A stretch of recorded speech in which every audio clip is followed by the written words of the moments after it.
Historical time চ্যানেলের পক্ষ থেকে আপনাদের সবাইকে স্বাগতম। আজকের ভিডিও ইতিহাসের ভয়ানক কিছু শাস্তি নিয়ে।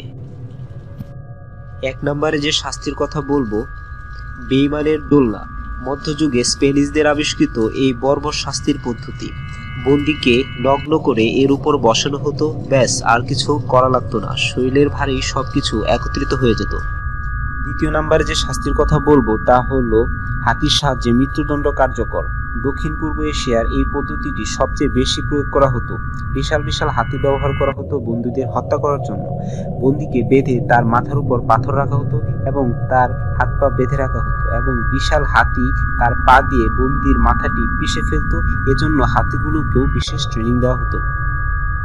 তৃতীয় নম্বরে যে শাস্তির কথা বলবো সেটি হলো লোহার মহিষের মাধ্যমে মৃত্যুদণ্ড কার্যকর। সিসিলিতে এই পদ্ধতিটি সর্বপ্রথম আবিষ্কার হয় পিরলোস নামক এক ইস্পাত কর্মীর দ্বারা। শাস্তি দেওয়ার এই প্রক্রিয়াটি তিনি ডিজাইন করেন।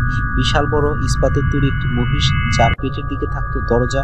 এই দরজা দিয়ে বন্দীকে ভিতরে ঢুকিয়ে দেওয়া হতো এবং লক করে দেওয়া হতো। তারপর নিচে আগুন লাগিয়ে দেওয়া হতো এবং ইস্পাতের এই মহিষটি উত্তপ্ত হতো এবং ভিতরে যারা থাকতো তারা জীবন্ত পুড়ে থাকতো।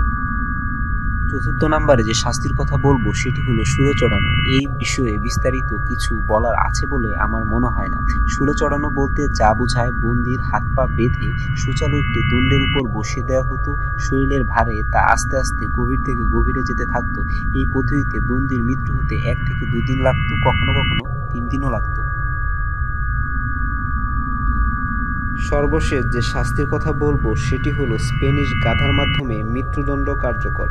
মধ্যযুগের বর্বরতার আরেকটি নিদর্শন এটি।